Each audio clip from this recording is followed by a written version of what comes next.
Assalamualaikum warahmatullahi wabarakatuh. Saya Safana Mikaela, NIM 068. Di sini saya akan mempresentasikan terkait mata kuliah protozoologi dan entomologi.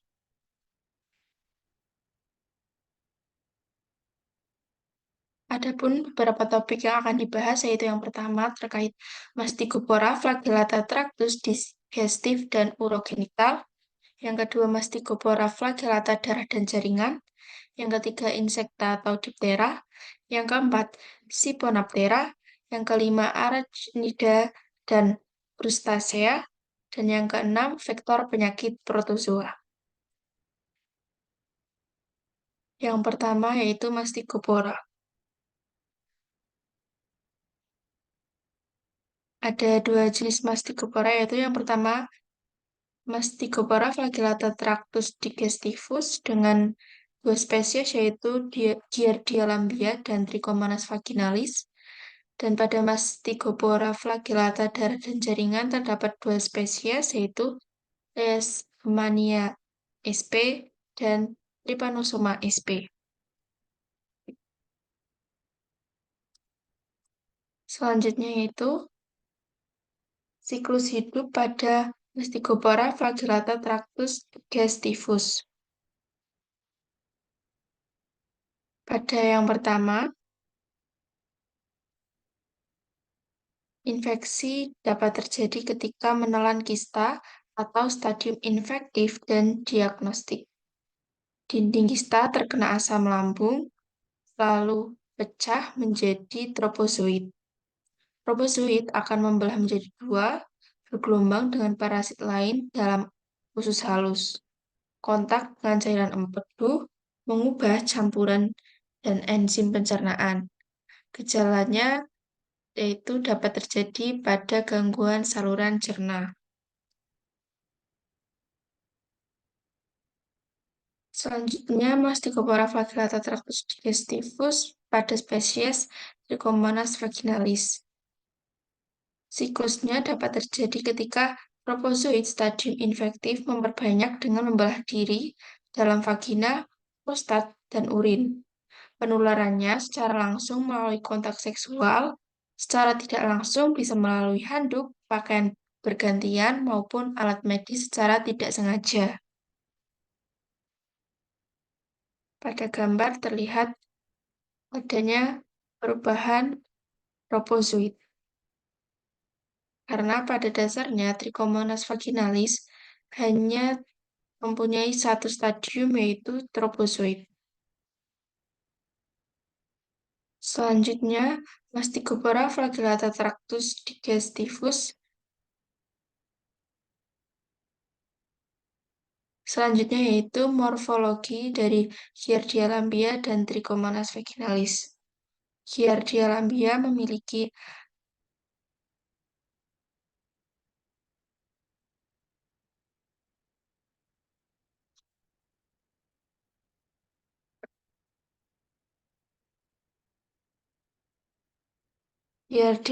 memiliki dua nukleus, 4 pasang flagel, dan 2 batil isap.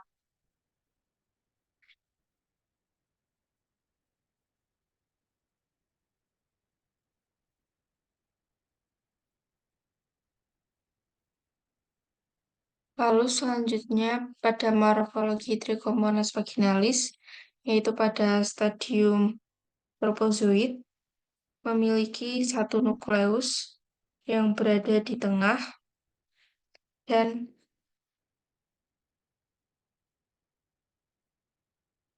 mempunyai 4 flagel. 4 flagel anterior dan 1 flagel posterior.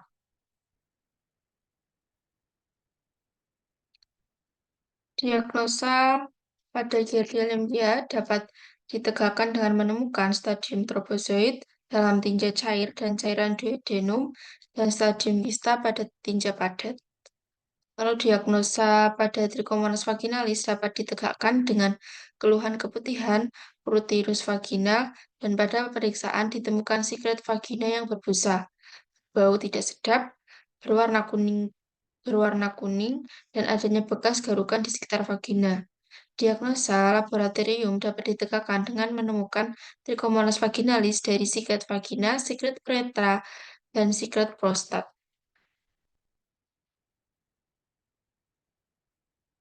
Penularan Giardia lambia pada anak-anak biasanya terjadi melalui transmisi fekal oral. Lalu penularan Trichomonas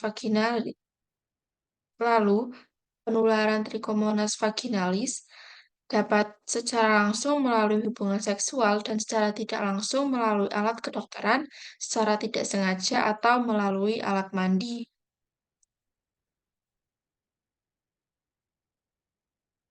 Yang selanjutnya yaitu Mastigophora flagellata darah dan jaringan.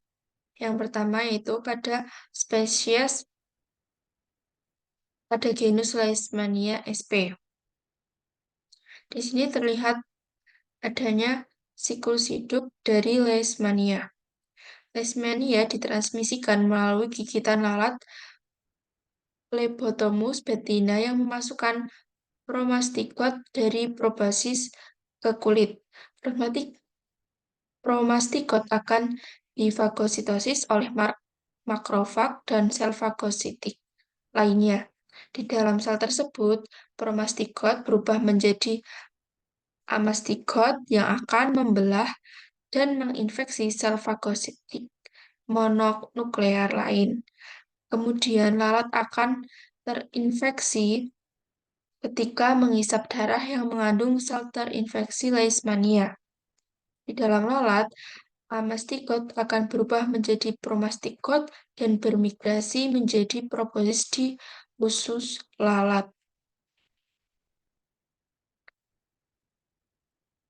Selanjutnya yaitu siklus hidup pada flagellata darah dan jaringan spesies Trypanosoma brucei gambiense dan Trypanosoma brucei rhodesiense. Yang pertama, lalat sese yang terinfeksi menghisap darah inang, kemudian tripamastigot metasiklik yang ada pada ludah lalat akan masuk ke jaringan kulit inang menuju sistem limfatik dan masuk ke aliran darah. Tripomastigot metasiklik berubah menjadi tripomastigot dalam aliran darah. Tripomastigot menuju ke seluruh tubuh, mencapai cairan tubuh, misalnya cairan getah bening, dan akan melanjutkan replikasi melalui pembelahan biner. Tripomastigot menuju ke saluran tubuh. Tripomastigot bersirkulasi di aliran darah melalui fase akut. Lalu, lalat sese menghisap darah orang yang terinfeksi. Pada usus tengah lalat, tripomastigot berubah menjadi tripomastigot prosiklik dan berkembang biak dengan pembelahan biner. Tripomastigot prosiklik meninggalkan usus dan berubah menjadi epimastigot. Epimastigot mencapai kelenjar ludah lalat dan melanjutkan pembelahan biner, kemudian berubah menjadi tripomastigot metasiklik atau infektif.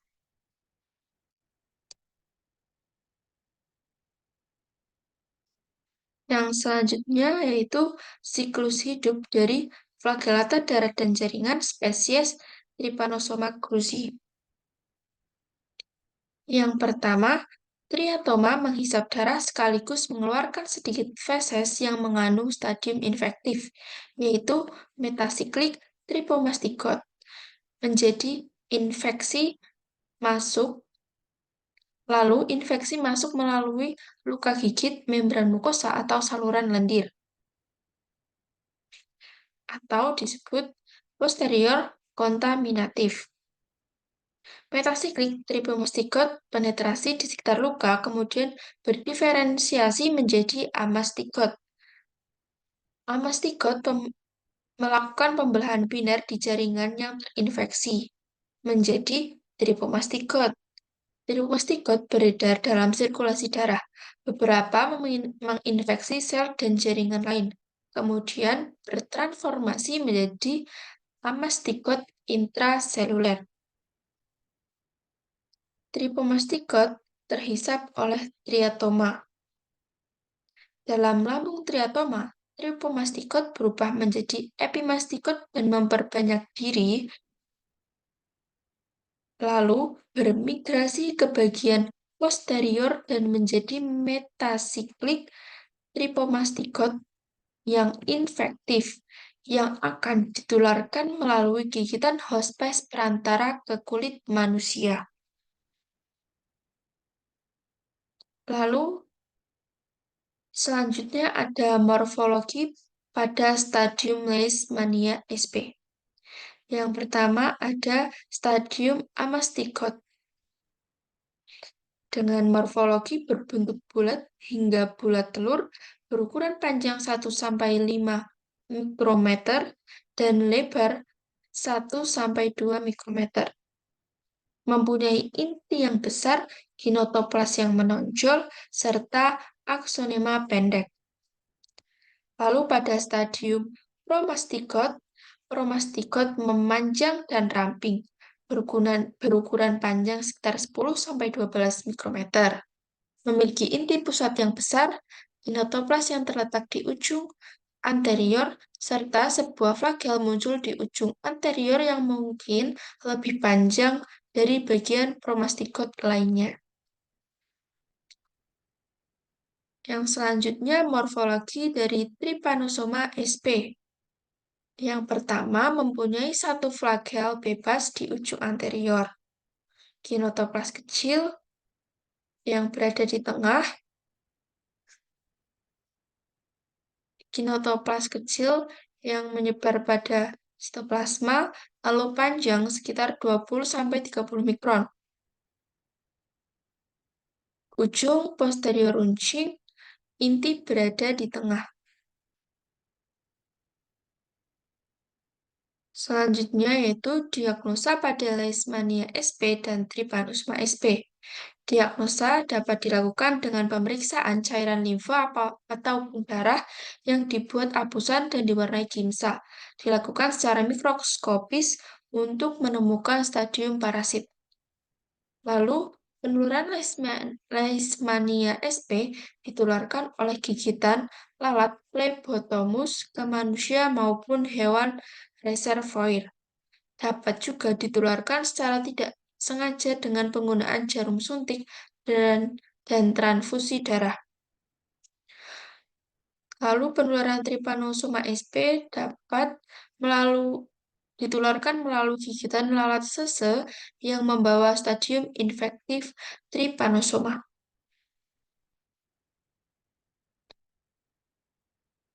Lalu beralih ke topik selanjutnya yaitu insekta atau diptera. Adapun siklus hidupnya yaitu yang pertama mengalami metamorfosis sempurna stadium telur, larva, pupa, stadium telur, larva, dan pupa yang hidup di air, stadium dewasa yang hidup di udara. Telur yang baru diletakkan berwarna putih 1-2 jam menjadi hitam. Setelah 2-4 hari telur menetas menjadi larva, lalu larva akan tumbuh menjadi pupa. Selanjutnya, setelah 1-3 hari atau beberapa minggu, pupa akan menetas menjadi dewasa.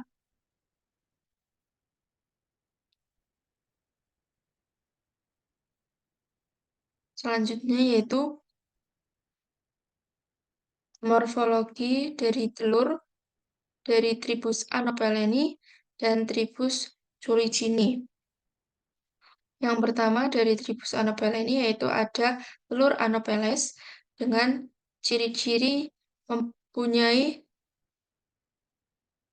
pelampung pada dinding telur.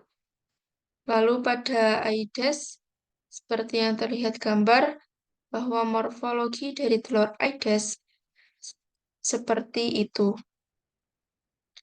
Lalu yaitu dari spesies Culex, telur biasanya berjejer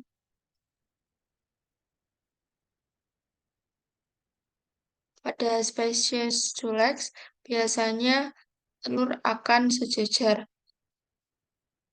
Pada spesies Mansoni, telur memiliki ciri khas pada ujungnya yang runcing seperti duri.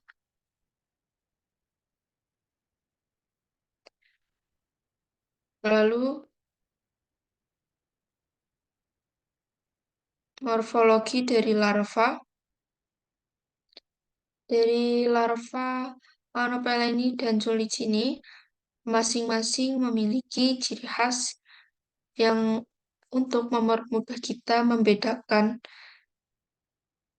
dari beberapa spesies. Yang pertama yaitu pada larva Culicini, kita dapat melihat bahwa pada larva tersebut memiliki sifon. Dan pada larva Anopeleni tidak memiliki sifon. Nah, pada tribus Solicini ini, kita juga dapat membedakannya antara sifon dari ketiga spesies pada tribus Solicini. Yang pertama, Culex, yaitu kita dapat melihat dengan adanya tumbuh beberapa kelompok rambut. Sedangkan pada Aedes bercirikan hanya tumbuh satu kelompok rambut. Dan pada spesies Mansoni tumbuh seperti duri.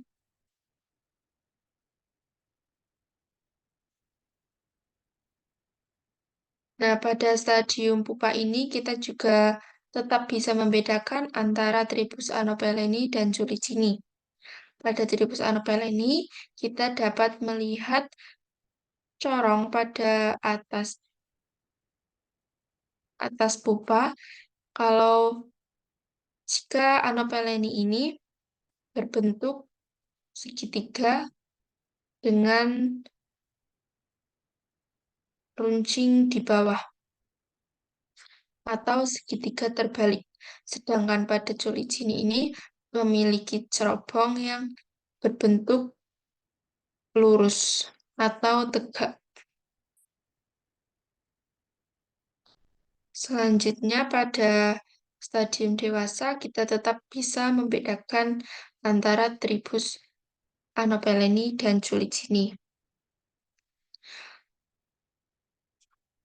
Seperti terlihat pada gambar bahwa pada tribus Anopeleni antara betina dan jantan memiliki perbedaan yang sangat jelas, yaitu ada pilose dan plumose.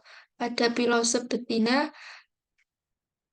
pilose terlihat lebih renggang, sedangkan pada jantan atau yang disebut plumose ini lebih lebat.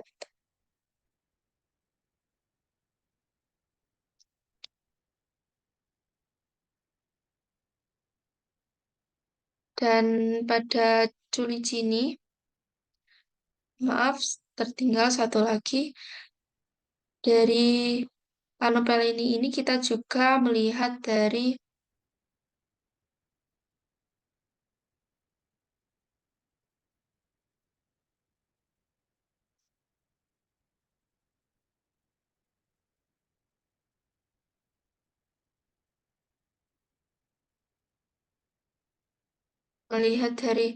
palpus maxillaris jantan yang membesar sedangkan betina tidak. Lalu pada Culicini ini kita dapat membedakan pada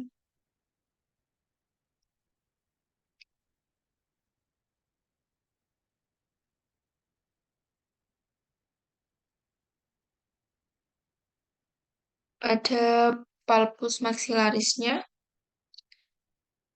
Betina memiliki palpus maksilaris yang panjang, namun pada jantan palpus maksilarisnya pendek. Nah, selain dari bagian itu, dari stadium dewasa ini kita juga melihat proboscis. Proboscis pada betina ini berfungsi sebagai alat penghisap darah. Karena untuk ovulasi dibutuhkan hormon gonadotropik yang dirangsang oleh serotonin dan adrenalin dari darah. Lalu proboscis pada jantan berfungsi untuk menghisap bahan-bahan cair seperti cairan tumbuhan, buah, dan keringat. Lalu fungsi palpus maxillaris yaitu untuk memegang makanan sebagai organ perasa atau peraba. Seperti yang sudah disebutkan tadi, bahwa ujung palpus maxillaris anopeleni jantan membesar, sedangkan palpus maxillaris Julicini betina memendek. Selanjutnya ada pula antena pada kedua tribus yang berfungsi untuk mendeteksi getaran dan mengenali bau atau rasa.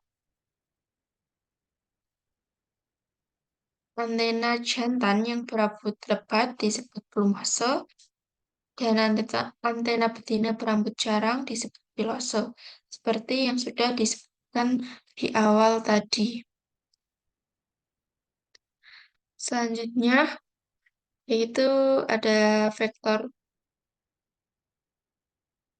Anopheles sebagai vektor penyakit malaria dan filariasis, Aedes aegypti sebagai vektor utama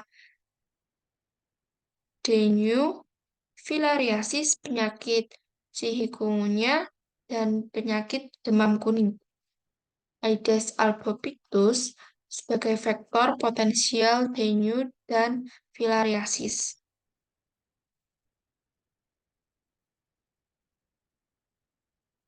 Lalu culex sebagai vektor filariasis dan penyakit Japanese beencephalitis.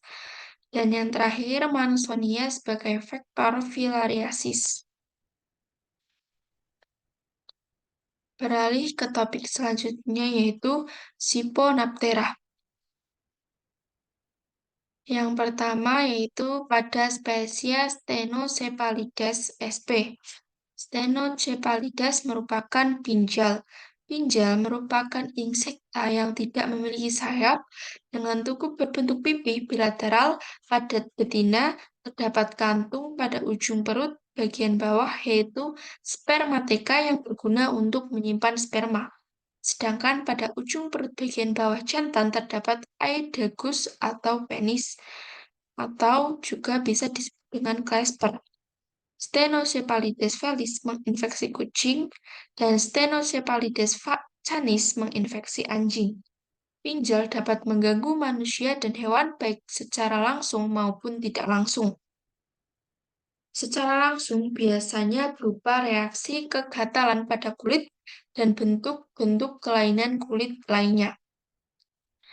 Gambar sebelah menunjukkan siklus hidup dari Stenocephalides. Dari telur menjadi larva, kemudian menjadi pupa, lalu menjadi Stenocephalides dewasa yang nantinya dapat menginfeksi kucing, anjing, lalu menginfeksi manusia.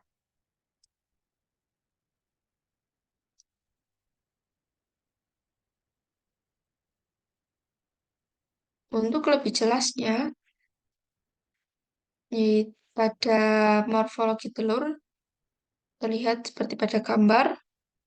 Stenocephalides sp dewasa betina mampu bertelur hingga 20-50 telur per hari atau sekitar 500 telur selama hidupnya. Telur berukuran sangat kecil, panjang sekitar 0,5 mm.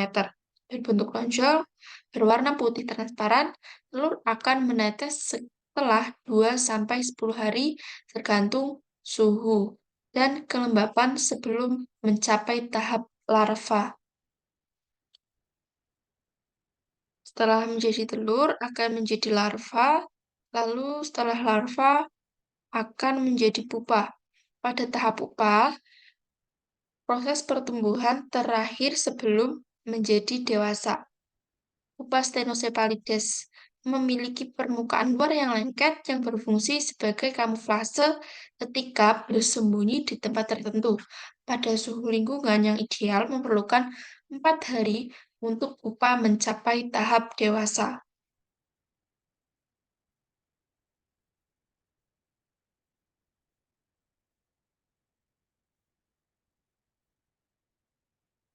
Pada tahap dewasa, terlihat perbedaan antara Stenocephalides fellis dan Stenocephalides canis. Perbedaan dapat dilihat dari bentuk kepalanya. Fellis yang berbentuk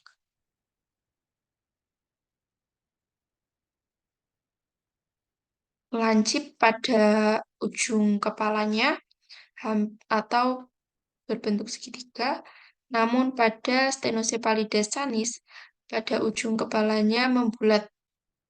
Pada tipe dewasa ini akan keluar 7-14 hari setelah terbentuknya pupa. Lamanya siklus Stenocephalides dari telur sampai dengan dewasa berkisar antara 2-3 minggu pada kondisi lingkungan yang baik. Stenocephalides dewasa akan menghindari cahaya dan akan tinggal di antara rambut-rambut inang, pada pakaian, atau tempat tidur manusia. Baik betina maupun jantan keduanya menghisap darah beberapa kali pada siang atau malam hari. Lebih rincinya, stadium dewasa ini memiliki tubuh pipih dan berukuran 1-2 mm. Tubuh berwarna coklat tua atau hitam, tidak bersayap, memiliki 3 pasang tungkai yang panjang untuk melompat. Tubuh dan tungkai tertutup oleh rambut. Dan terlihat perbedaan pada ujung kepala, lalu hidup di tempat yang hangat dan cukup lembab, lalu Stenocephalides fellis menginfeksi kucing dan Stenocephalides canis menginfeksi anjing. Pada spesies selanjutnya pada Siponaptera yaitu ada Pediculus humanus capitis. Pediculus humanus capitis merupakan parasit yang terdapat pada rambut atau kepala manusia dan menghabiskan seluruh siklus hidupnya di manusia. Pediculus humanus capitis dapat menginfeksi secara cepat dengan kontak langsung maupun tidak langsung, karena kutu rambut tersebut tidak bisa terbang maupun loncat. Penyebaran dapat berlangsung dengan cepat pada lingkaran yang kurang baik. Pediculus humanus capitis dapat bertahan hidup selama 1-2 hari apabila tidak berada pada rambut atau kulit manusia atau pada kulit kepala manusia. Seperti terlihat pada gambar, yaitu siklus hidup dari Pediculus humanus capitis. Untuk lebih jelasnya, pada stadium telur, telur Pediculus humanus capitis berbentuk lonjong dan memiliki perekat yang digunakan untuk menempel kuat pada helai rambut. Lalu pada tahap selanjutnya yaitu nimfa. Nimfa berbentuk seperti dewasa akan tetapi ukurannya lebih kecil. Dan pada tahap dewasa, Pediculus humanus capitis memiliki capit berbentuk kait yang berfungsi untuk pegangan erat pada rambut. Perbedaan Pediculus humanus capitis jantan dan betina dapat terlihat dari ujung abdomen. Ujung abdomen betina berbentuk huruf W, sedangkan pada ujung abdomen jantan berbentuk seperti huruf U. Adapun patogenesis dari Pediculus humanus capitis yaitu pada infeksi berat, helai rambut akan melekat satu dengan yang lainnya dan mengeras. Dapat ditemukan banyak kutu rambut dewasa, telur, dan eksudat nanah yang berasal dari gigitan yang meradang. Gatal terjadi karena pengaruh liur dari kutu yang masuk ke dalam kulit waktu penghisap darah. Transmisi terjadi melalui kontak langsung atau melalui sisir topi, bantal, aksesoris rambut, tempat tidur, helm, dan tutup kepala lainnya. Beralih ke spesies selanjutnya pada Siponaptera yaitu Tirus pubis. Tirus pubis atau kutu kemaluan adalah arthropoda penghisap yang dipindahkan dari inangnya melalui kontak fisik yang dekat. Gigitannya dapat menyebabkan iritasi hebat selama beberapa hari dan setiap gigitan menyebabkan papula merah. Selain rambut pubis, kutu ini dapat menyerang bulu mata, alis, dan ketiak kedua jenis kelamin, serta jenggot, kumis, dan bulu pada pria. Akibatnya juga bisa menepati daerah tubuh ini. Seperti yang terlihat pada sebelah, yaitu siklus hidup dari tirus pubis.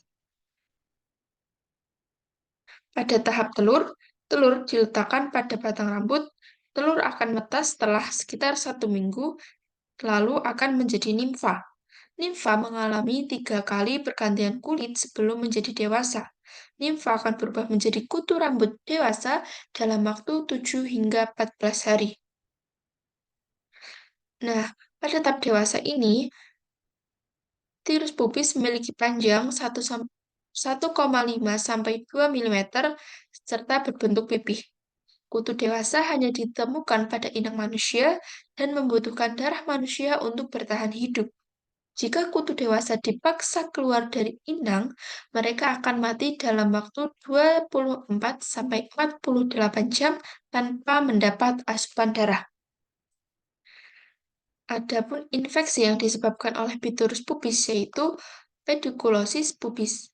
Penyakit ini menyerang orang dewasa akibat hubungan seksual, serta bisa juga menyerang jenggot dan kumis. Infeksi ini juga menyerang anak-anak, yaitu di alis dan bulu mata dan tepi-tepi batas rambut kepala. Penularan penyakit ini dapat melalui kontak langsung maupun media penularan melalui pemakaian benda bersama seperti handuk, sisir, dan lain sebagainya. Beralih ke spesies selanjutnya yaitu Cimex atau kutu busuk. Cimex merupakan serangga ektoparasit tidak bersayap dan penghisap darah.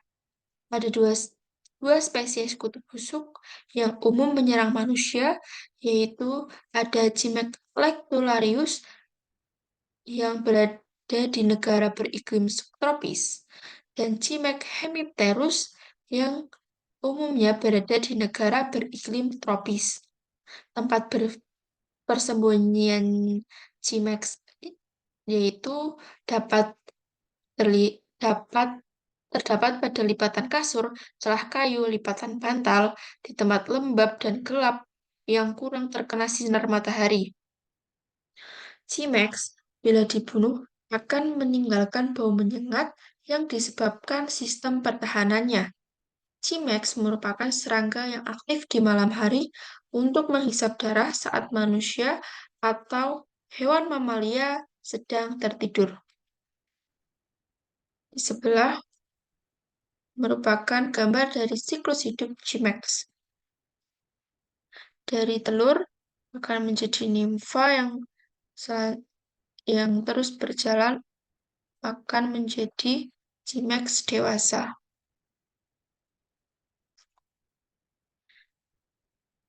Pada stadium telur dihasilkan 2-5 butir telur setiap harinya oleh kutub betina.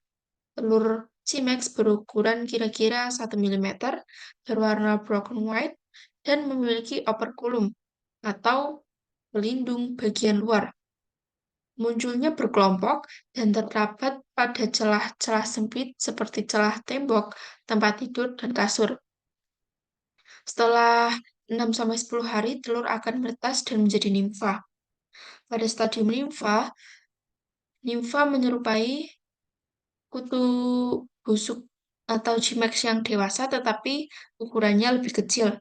Seringkali tembus cahaya sepenuhnya, terutama jika belum makan. Kepala berwarna gelap dengan perut berwarna oranye dan merah dengan garis-garis hitam. Sebelum menjadi kutu dewasa, nimfa mengalami pergantian kulit kurang lebih sebanyak 5-6 kali. Nah, pada stadium dewasa ini, antara Cimex betina dan jantan memiliki perbedaan.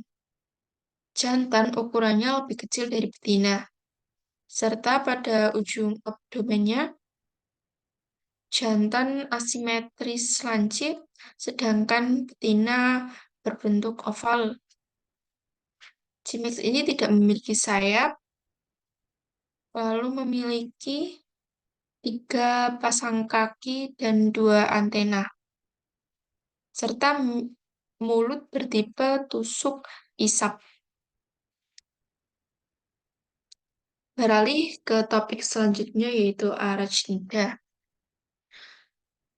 Arachnida lebih umum dikenal seperti jenis laba-laba, kalajengking, dan tungau, atau disebut arthropoda yang memiliki 4 pasang kaki untuk berjalan. Hampir semua arachnida yang masih ada memiliki habitat di darat, namun beberapa ada juga yang memiliki habitat di air. Memiliki 8 kaki dan tambahan 2 kaki depan yang berfungsi sebagai sensor, pertahanan, dan juga untuk membantu makan. Arachnida tidak memiliki antena maupun sayap. Tubuhnya terdiri dari 2 stegmata, yaitu prosoma dan opistosoma.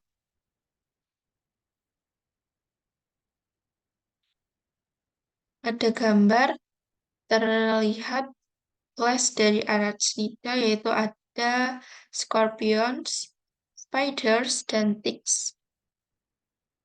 Scorpions dengan ordo Scorpionida, spider dengan ordo Araneae, tick dengan ordo Apachari.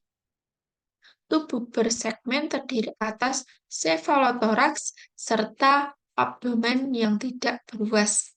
Di bagian cephalothorax terdapat organ-organ seperti 4 pasang kaki, 8 buah mata sederhana, 1 pasang kalisera atau tain, pisau yang mengandung racun berbentuk gunting atau calut untuk melumpuhkan mangsa. Sepasang pedipalpus yang berfungsi sebagai indera, tangan maupun alat untuk melakukan kopulasi. Suatu organ di depan anus yang menghasilkan sutera disebut spinnerets. Alat geraknya berupa 4 pasang kaki dan 1 pasang pedipalpus untuk memegang makanan.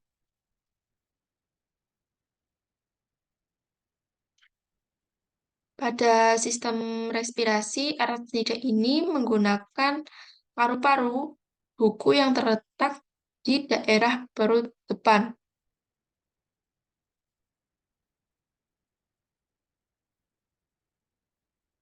Lalu, pada sistem reproduksinya terjadi secara seksual, yaitu dengan persatuan ovum dan sperma yang terjadi dalam tubuh betinanya. Hewan jantan dan betina terpisah. Ada yang memiliki ovipar, ovovivipar, dan vivipar. Untuk lebih jelasnya, arachnida memiliki 1 atau 2 gonad pada abdomen. Fertilisasi umumnya internal, dan pada sebagian besar spesies, individu jantan menyalurkan sperma ke individu betina melalui spermatofor. Pada spesies lain, pedipalpus dapat digunakan untuk menyuntikkan sperma ke lubang kelamin betina. Sebagian besar hewan golongan laba-laba bertelur akan tetapi kalajengking dan beberapa tungau menyimpan telur di dalam tubuh mereka sampai menetas. Kalajengking juga menjaga bayi mereka di punggung sampai molting pertama kali. Nah, pada reproduksi kelas pada reproduksi Ordo Araneae, bagian ujung pedipalpus pada Araneae terdapat kantong untuk menyimpan sperma. Bereproduksi secara seksual dengan kopulasi, fertilisasi terjadi secara internal, lalu telur dikeluarkan dan diletakkan dalam kokan sutra, kemudian diletakkan di tanaman atau jaring laba-laba dan akan dibawa oleh betina hingga menetas. Lalu pada Ordo Scorpiones, kalajengking berkembang biak secara ovovivipar dan anak-anak kalajengking dibawa untuk beberapa waktu di punggung betina. Metamorfosis kalajengking tidak sempurna, yaitu dari telur, larva menjadi nimfa, lalu menjadi dewasa. Selanjutnya pada Ordo Acarina, perkembangan tungau terjadi sangat cepat. Tungau dapat dewasa secara seksual hanya dalam waktu 5 hari. Perkembangbiakan tungau bersifat diploid dan haploid. Tungau betina bersifat diploid dan tungau jantan bersifat haploid. Dengan kata lain, telur yang dibuahi oleh tungau jantan akan menghasilkan tungau betina dan sebaliknya. Apabila telur tidak dibuahi oleh tungau jantan, maka akan menghasilkan tungau jantan. Ketika melakukan perkawinan, tungau betina akan menghindari terjadinya pembuahan pada beberapa butir telur untuk menghasilkan tungau jantan. Telur yang dibuahi akan menghasilkan betina diploid. Sementara telur yang tidak dibuahi akan menghasilkan tungau jantan haploid. Arachnida ini berperan sebagai agen pengendali hayati, sebagai serangga hama, dan bioindikator terhadap perubahan lingkungan. Laba-laba hidup sebagai pemangsa, terutama memangsa serangga yang memegang peran penting dalam pengendalian hama pada ekosistem sawah. Kalajengking memiliki racun yang berperan bagi kesehatan sebagai pencegah gagal cangkok vena, obat sawar darah otak, dan sebagai pereda nyeri serta obat penyakit lupus.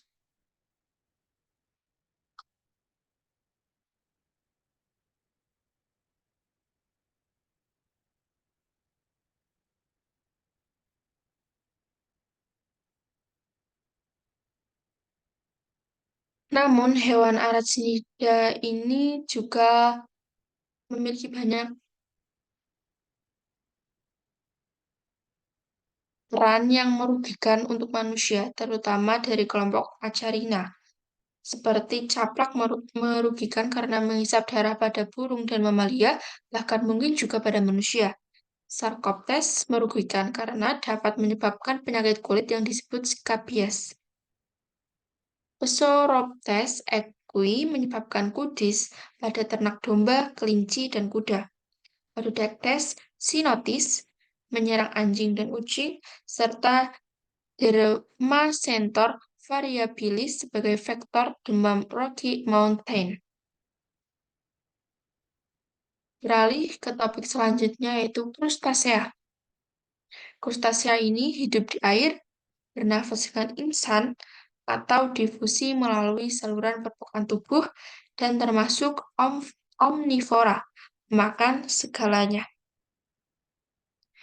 Morfologi dapat terlihat pada gambar yang sudah tertera dengan tubuh berangka luar, kepala sepasang mata, faset bertangkai, 2 pasang antena, 3 pasang rahang, organ pernapasannya insan atau seluruh permukaan tubuhnya, dada pada dada sepasang kaki pertama besar seperti catut dan 4 pasang kaki untuk berjalan. Lalu kaki terdapat pada setiap segmen. Pada perut, beberapa pasang kaki digunakan untuk berenang. Pada ekor terdapat uropod atau telsom untuk alat berenang.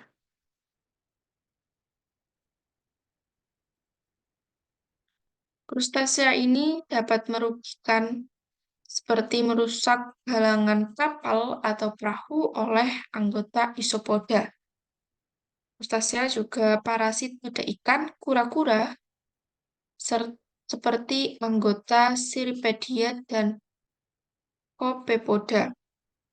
Krustakea juga merusak pematang sawah atau saluran irigasi seperti ketam. Dan yang terakhir yaitu pada topik vektor penyakit protozoa. Yang pertama, vektor dari penyakit Trypanosomiosis Afrika. Seperti yang terlihat pada gambar, yaitu merupakan gambar dari lalat sese. Lalat sese ini merupakan vektor dari penyakit Trypanosomiosis Afrika. Lalat sese ini berperan sebagai inang bagi banyak mikroorganisme. Lalat sese merupakan faktor penting penyakit trypanosomiasis pada manusia dan hewan peliharaan. Serangga ini merupakan vektor utama parasit Trypanosoma brucei yang menyebabkan penyakit wasting kronis pada manusia dan hewan peliharaan di 36 negara di seluruh Afrika Sub-Sahara karena lalat sese menjalin hubungan simbiosis dengan mikroorganisme, bakteri, dan virus.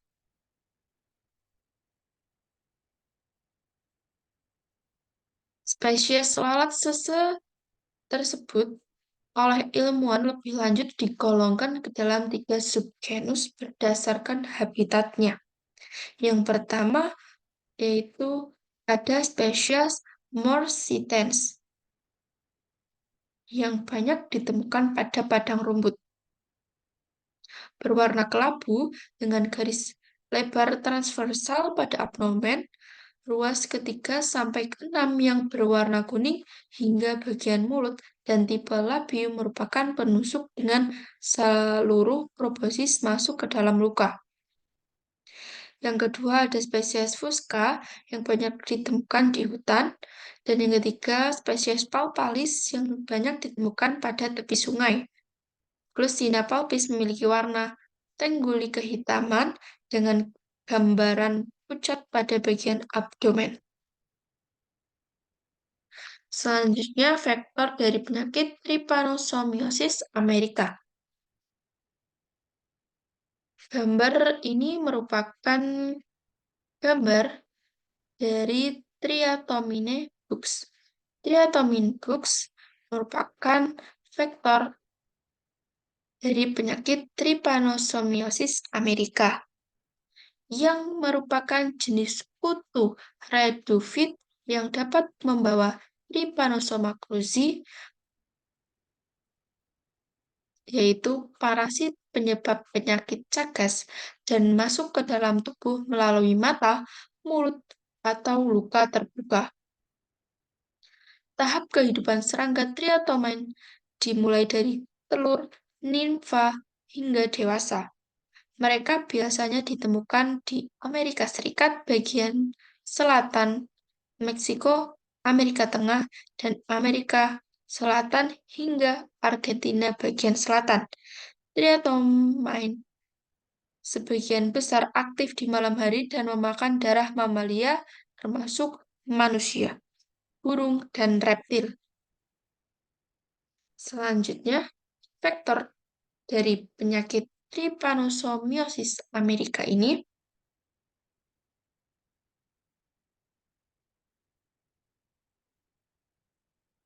hidup vektor tersebut hidup di berbagai macam lingkungan, umumnya di dekat hewan yang dapat dimakan oleh serangga atau disebut inang darah.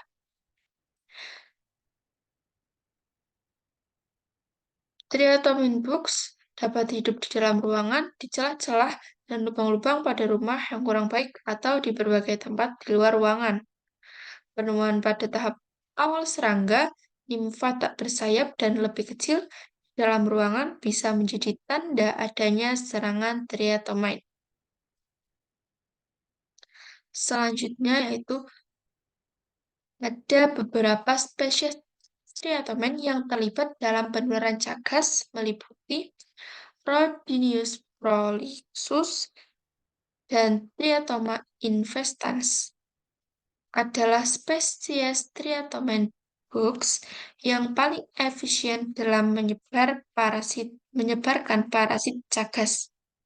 Triatoma yang kedua, Triatoma dimidiata adalah spesies Triatomen bugs yang merupakan vektor alternatif setelah Rhodnius prolixus telah dihapus dari beberapa wilayah.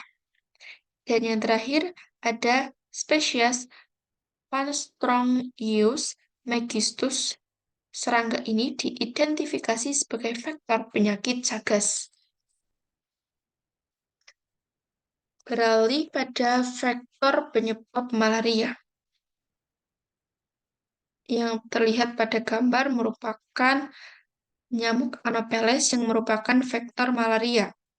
Memiliki ciri-ciri fisik berwarna kekuningan, tubuh panjang, dan memiliki 3 bagian tubuh. Nyamuk ini biasanya menggigit pada malam hari dan hinggap di tubuh manusia untuk menginfeksi parasit ke tubuhnya.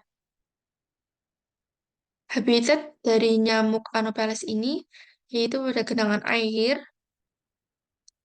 pada bak air tawar maupun air payau, layanan tawar berupa sawah, mata air, genangan di tepi sungai, bekas jejak kaki, atau bekas lubang galian.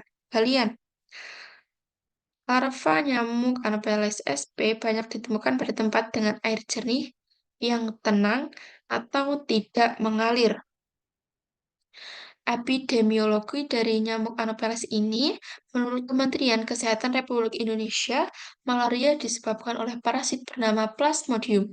Parasit ini dibawa oleh nyamuk Anopheles betina. Penyakit malaria sendiri paling banyak terjadi di daerah tropis dan subtropis. Nyamuk Anopheles menyimpan telur-telurnya di dalam air, lalu telur berubah menjadi larva dan tumbuh menjadi nyamuk dewasa. Mereka biasanya aktif mencari makanan pada waktu sore hingga subuh, dan dalam prosesnya bisa mentransmisikan parasit Plasmodium kepada manusia. Titik perkembangbiakannya, nyamuk paling banyak terjadi selama dan sesaat sesudah musim hujan.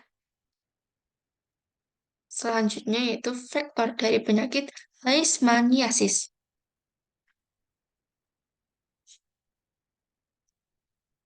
Gambar ini merupakan gambar dari lalat pasir yang merupakan vektor dari penyakit leishmaniasis. Tempat perindukan vektor leishmaniasis ini atau lalat pasir ini merupakan lingkungan yang lembab dan aktif pada periode yang hangat.